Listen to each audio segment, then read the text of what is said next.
Now ischemia we'll discuss, coronary artery disease. There are three types of ischemias. Okay, three severities you can say. So one is upsloping ST depression, one is horizontal ST depression, one is downsloping ST depression.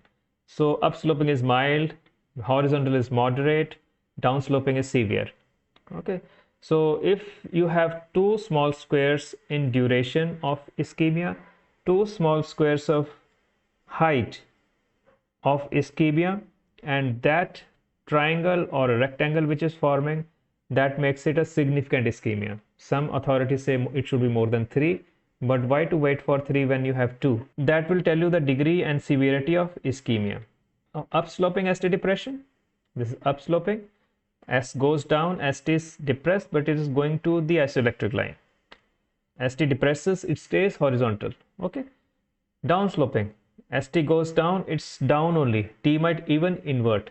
So it is that important. And because the person with a downsloping ST depression, you should not subject him to a treadmill test. He might collapse, he might develop a VT, he might develop a cardiac arrest. In fact, I would say any patient who is having a significant coronary artery disease, you should straightway go for coronary angiogram.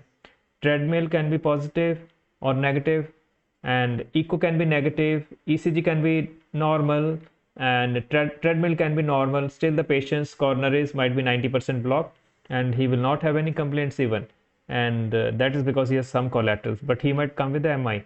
So best is do the coronary angiogram if you want to rule out coronary artery disease.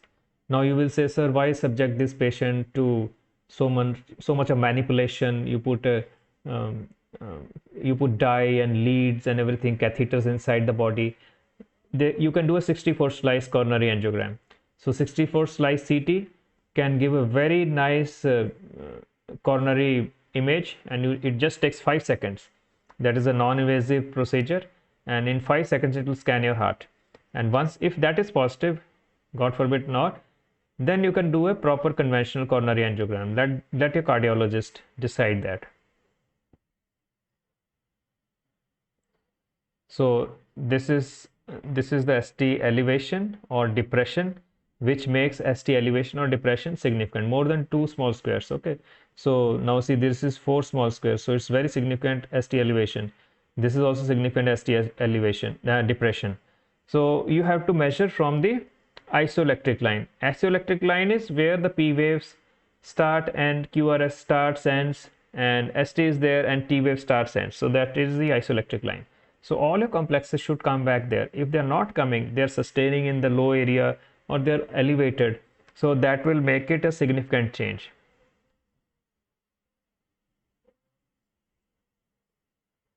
Now see, this patient's myocardium is very severely compromised. Just from a heart rate rise of 59 to 85, he has developed ST depression. First ECG, there is no ST depression. Out here, there is ST depression. So this is a very significant finding, and you should admit this patient, treat him if he is having chest pain, treat him as unstable angina if TROCT is negative, maybe subject him to a coronary angiogram. Do echo and coronary angiogram. Now you see this ECG, you will get these type of ECGs only in exams, and because this is all we require you to know. If you are able to detect ischemia, LBB, RBB, VPC, VT, VFib, and fibrillation, flutter, junctional escape bit, and maybe 1 or 2 slides of WPW, Wolff-Parkinson-White syndrome, or Lown-Ganong-Levin syndrome, LGL syndrome, LVH with strain pattern, and actually that is all that is in ECG. So that's what I said, like we cannot rush through the slides, and you have to have your concepts right, and once your concept is clear, there is no need to buy hard. If something is placed in front of you, you will be able to interpret. It's just like checking blood pressure, because you don't panic when you check the blood pressure of a patient. You know how to do it, so you just tie the cuff and see the finding, 120, 80, 170, 80, whatever. So you are not panicking about checking the blood pressure. Similarly, you have to train your mind for ECG also. Sorry, we didn't interpret. B is no, beta, 9. So in this ECG, you see, no, my dobbies. Eric देखो इनको. नहीं बैठो. I have these two dobbies and they always become excited when the dogs outside are barking. So in this ECG you see lead one is having ST depression. It's a horizontal ST depression, and so okay, good. And in AVF, in lead 2 you see there is downsloping ST depression. Thanks Eric, take care of that. So lead 2 shows a downsloping ST depression, lead 1 shows a horizontal ST depression. So this patient probably has a triple vessel disease because lead 1 is a lateral lead. Okay, so left circumflex probably will be supplying that area, and maybe in some patients LED supplies. So it is the left coronary, and 2 is the inferior wall. Okay, that is supplied by the right coronary, and there is a downsloping. So probably his right coronary is more blocked. So see, ECG is so interesting, and you can diagnose where the block is. You can tell where it is a LED, high LED block, or how many coronaries are blocked. So this patient, if you do an angiogram, probably he will have a triple vessel disease. Right coronary will be blocked more.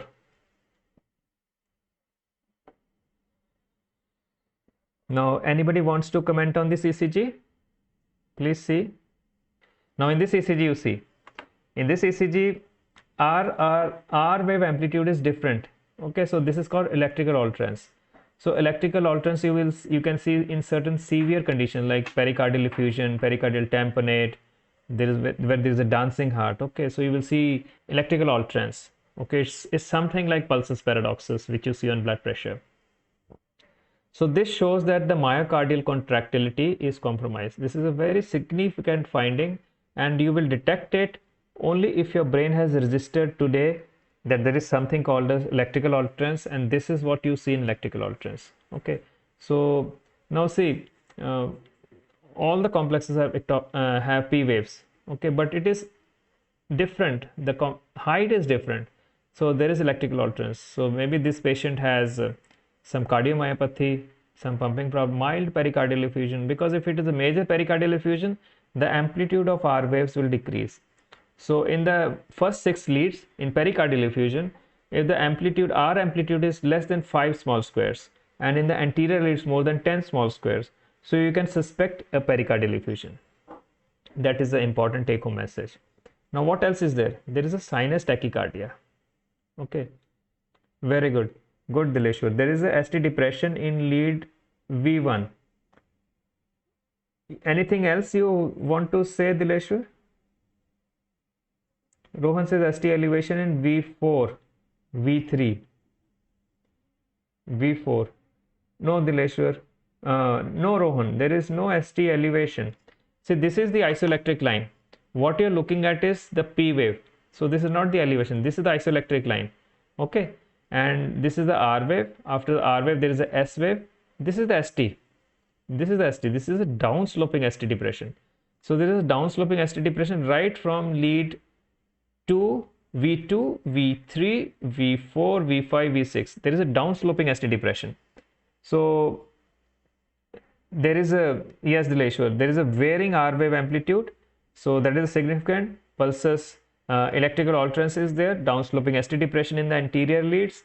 And remember, this patient has a tachycardia. Okay, so whenever there is tachycardia, there can be little amount of ST depression, and in that we say rate dependent ST changes. So it is a little risky to say this, label this patient as having ischemia, but this is definitely a downsloping ischemia from experience, you can say. But to verify whether this is rate dependent change or not, you bring down the heart rate of this patient with the beta blockers or calcium channel blockers or something, and maybe allay his anxiety, abstain him from coffee and all those things, all the triggers which can cause tachy, and then his heart rate will come down. So with a heart rate of 60 or 70, you see if this ST depression is still there, and you can verify with echo. And if there is no dilated cardiomyopathy, if there is no hypertrophic obstructive cardiomyopathy or restrictive cardiomyopathy, then maybe you can subject him to a treadmill also. And but again, I usually don't order TMTs because there are more safer ways to find if the coronaries are blocked, that is angiogram. So this is another finding. Then again his V1, P wave is biphasic. Okay, the right atrial component is small, left atrial component is little more prominent. Okay, now there is one more interesting finding. Look at this P wave, look at this P wave, look at this P wave. So these two are same, but this is of a different angle, different shape. Okay, so this is probably ectopic. This is ectopic, there is a P wave. So it's a premature atrial complex, or you can just say atrial ectopic. Okay, so these are the findings in this ECG. What else you can see? Yes, that's it.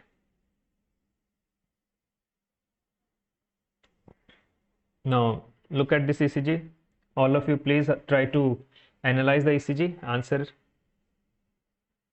So first of all, you have to calm your mind, rate rhythm axis. Then you go to all the complexes, P, QRS, T. Then you analyze the PR interval, the QT interval, the ST segment. Okay.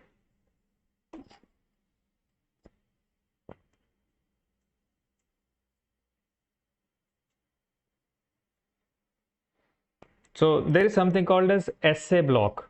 Okay, we'll discuss that probably today in the end, or maybe tomorrow we'll discuss one more class we need, because there is dextrocardia and some other findings which I have to teach you.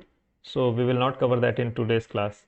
So now see, now this patient has a normal sinus rhythm, P waves are there, QRS is there, but there is ST depression and there is coving. Okay, so you see in lead 2 there is coving.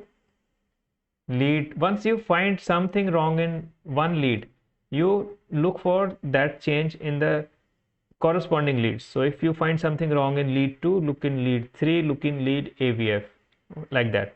So in 2 I notice some coving, okay, and some ST merging out here. Lead 3, where's lead 3? Lead 3, lead 1, lead 2, lead 3. So out here you see it's a Q is forming and ST is depressing out here. Okay, and AVF, so AVF again coving is there. Okay, so sometimes you will not see a very subtle, very good ST coving. There will be a subtle coving. You have to pick up the MI at this stage. This patient had inferior wall MI. Okay, now this is a subtle form of CAD, coronary artery disease. Now you see rate rhythm axis, rate looks okay, rhythm looks okay, normal sinus rhythm, calibration is fine. Lead 1 is positive, axis is around 0 degree. 2 axis is, the R wave is taller than the R in lead 1. So I am going from 0 degree towards plus 60 degree axis in my mind. Okay, now my mind is trying to look for isoelectric complex. So lead 3, there is a small Q wave, and mind you, Q waves cannot be used for saying this is isoelectric or not. Q wave can't be used to determine the axis, only the R wave and the S wave. So 3, you can chuck it out of your mind. Look at AVF, AVF is positive, lead 1 is positive, AVF is positive, axis light between 0 degree and plus 90 degree. Here you can apply my law, the James law. So the tallest R is the axis, so lead 2 is tallest, so axis is plus 60 degrees. Okay, then we come to V1 to V6. Look at the P wave in V1. The negative component of P, which is the left atrium, it is very deep compared to the right atrium component, which is positive. So there is a left atrial dilatation. Okay, now why the left atrium has dilated? Always keep on asking, like in the bedside clinics I tell you, like you can teach yourself, you can be your own teacher, you can be you can be your own guru. So look at why the P wave is, why the atrium is dilated. Maybe the LV is resistant, it is offering increased resistance. Maybe there is hypertrophy, maybe there is mitral stenosis, and maybe there is a lot of scarring. There is no elasticity of the LV. And now we will look at the R wave amplitudes. Look at R wave in V1, V2, V3, V4, V5, V6. There is no R wave. So loss of progression of R wave. Sometimes drop T will be positive, there is no ST elevation, there is no coving, but there is loss of R wave amplitude. So that can be a subtle sign of MI. And if there is drop T is negative, you come across this type of ECG, then it is a old MI. If drop T is positive, this type of ECG, you can label it as NSTEMI, and that's it, with the left atrial enlargement. Okay. So this is the master diagram. You can print it out, stick it on your wall, and it will pay you well.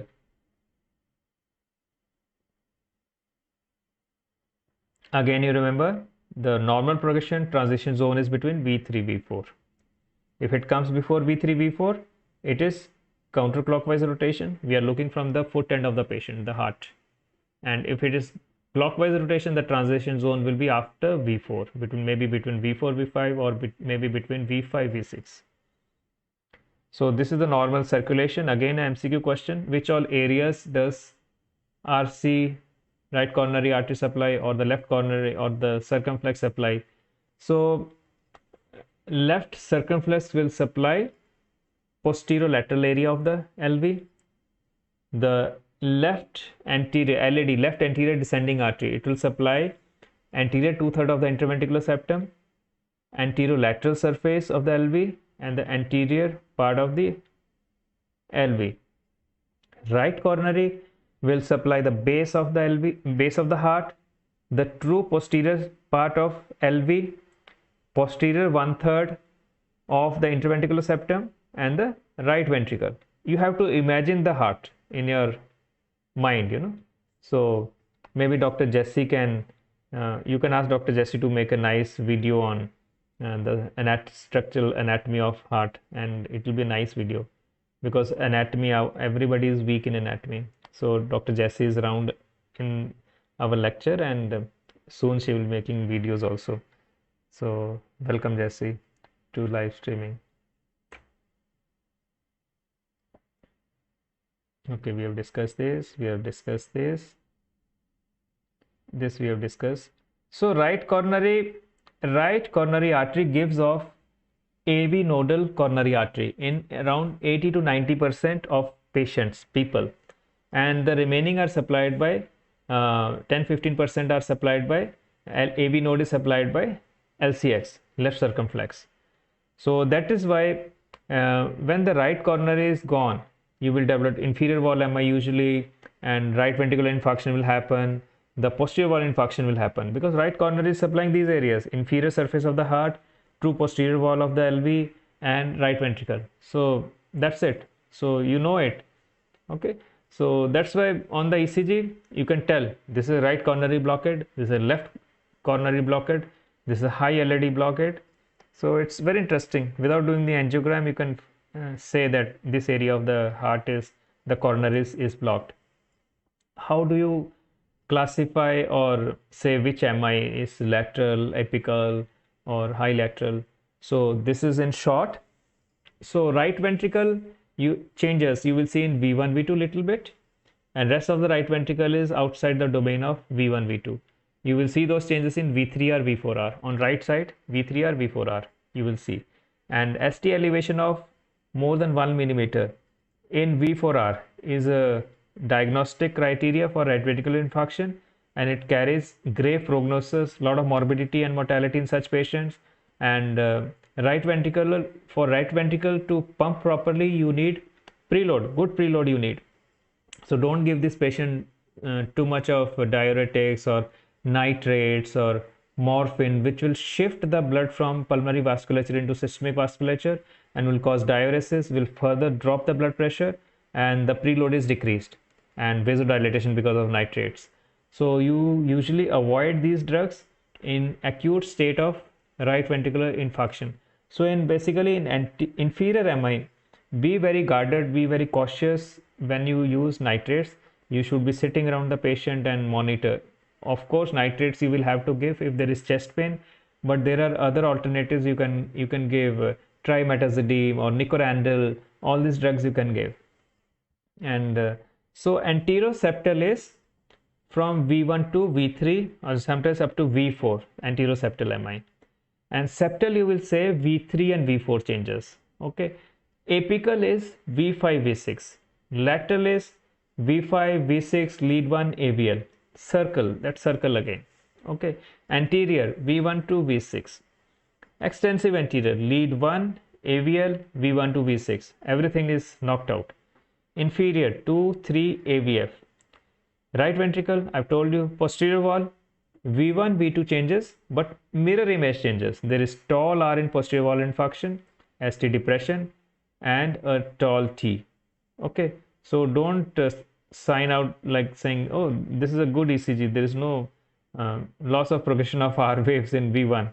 So in V1, R is very small. T can be normally flat or inverted. Never comment on T wave in V1. Okay, because R is small. And if the R is very tall in lead V1 and patient has chest pain, think about posterior wall infarction. So for posterior wall infarction, you will have to sometimes do take leads posteriorly, V7, V8, V9, V10 on the left side.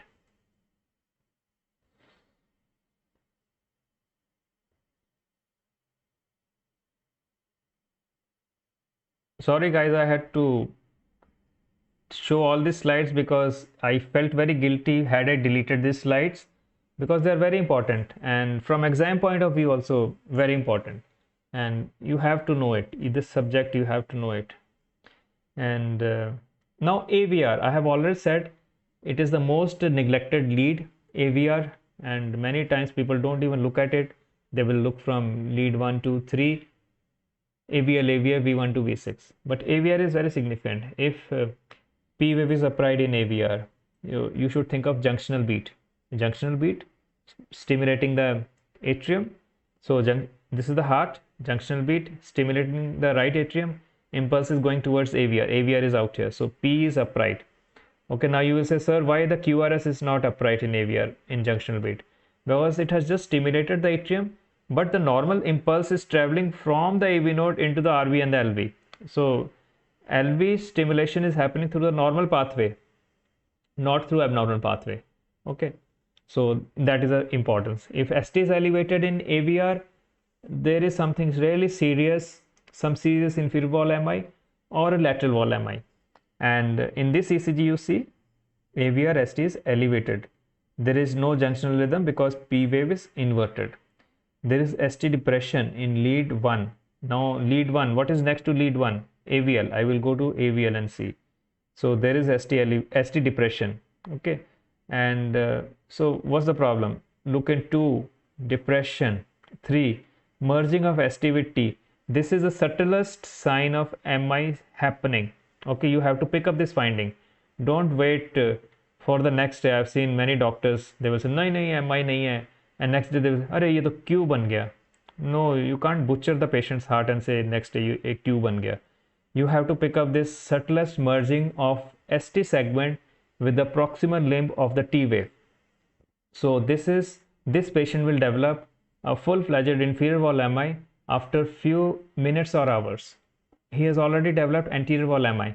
Now you see there is coving happening. Coving, marked coving, merging of ST with T. You can't say where ST is ending. You can't say where T is beginning or ending. So it's a gross deformity of the ST part. And lead V1, V2, V3, V4, V5. So Eric has pointed to me that it's 7:59. I have to stop. So guys, I'll just finish this MI part because otherwise we are never going to finish. So this is anterior wall MI with possibly inferior wall MI in evolution. So you do TROP-T, do serial ECGs every 15 minutes and you diagnose. Now this is again a significant AVR change. So you see this is ST elevation. There is no junctional rhythm because P is inverted in AVR. Lead 1 coving is there, ST coving, T inversion. AVL I will see same thing is there. Okay, now you see out here you have to pick up the coving at this stage. Don't wait for 2 millimeter rise, 2 millimeter duration coving, because by then time the patient has had MI. You have lost around 2 hours while these changes are evolving. If you see coving in this, just do an echo, see the hypokinesia or dyskinesia or akinesia and thrombolize the patient. Echo will take just 1 minute, and coving, T inversion, coving, T inversion, coving, T inversion. This is extensive anterior wall. Okay, it's happening. So TROP-T is positive. Now this ECG is different from this ECG. Okay, you make a mental note. Okay, So I will show you the changes. This is extreme left ventricular hypertrophy. We'll come to left ventricular hypertrophy in the next lecture. And this is lot of electrical positivity in lateral leads, V4, V5, V6. So voltage criteria we'll discuss tomorrow of left ventricular hypertrophy. This is not MI. This is not ischemia. Okay, because R is good. And yes, the patient can still have ischemia. And this patient's how you will rule out ischemia? You can do a treadmill, or you can do a coronary angiogram, 64 slice coronary CT you can do. And before you subject the patient to TMT, this is a very tall R wave in V5, V6 lateral leads. So this patient could be having hypertrophic obstructive cardiomyopathy. So before you subject this patient to TMT, always do the echo, rule out HOCM. Okay, and otherwise your patient, you might lose the patient. So again, AVR, see AVR, ST is elevated. Look at the level of ischemia. There is a this is a severe downsloping horizontal ST depression. Okay, horizontal, horizontal, horizontal. So inferior walls also there is depression. So there is a global ischemia. Okay, ischemia everywhere. So this patient will probably have a triple vessel disease, and you have to intervene. This we have discussed. This we have discussed. I'm just rushing through the slides, guys. So all this we have done, and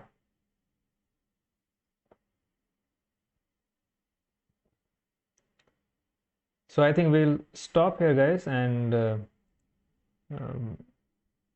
yes, this is again evolution of MI. So I've told you, you all know it. Loss of progression of R waves, you know it.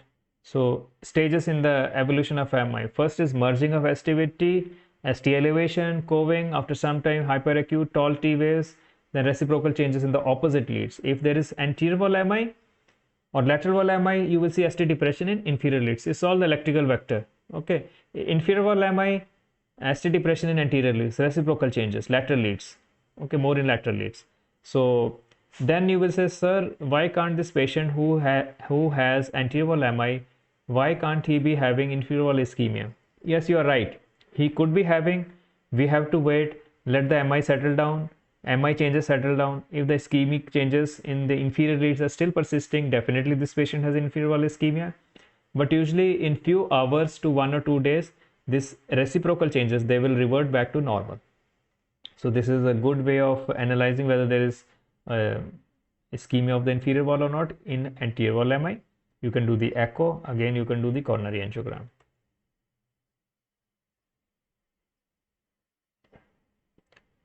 So right now I think we'll stop out here, guys, and next class tomorrow we will have, and it's very important that you attend the tomorrow's class, because tomorrow is all the vague things we'll be discussing. We'll be discussing about WPW syndrome, Laum-Ganong-Levin syndrome, and dextrocardia and situs invertus and all those things, electrolyte imbalances.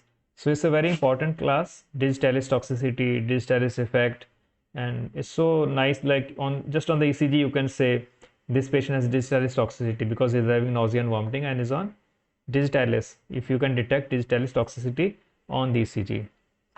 So we'll stop here, otherwise you guys will get bored. And thank you so much for joining, and please do subscribe to the channel and hit the like button and comment offline and online comments, and share these videos with your friends, and you can post them in other various chat groups, medical groups, and let everybody benefit. And it will help my channel also to progress and improve. The rating will improve. And thank you so much for coming. Bye bye. God bless. I'll be on for some more time, so you can post your queries in the comments. I'll be here to answer. Thank you. Bye bye.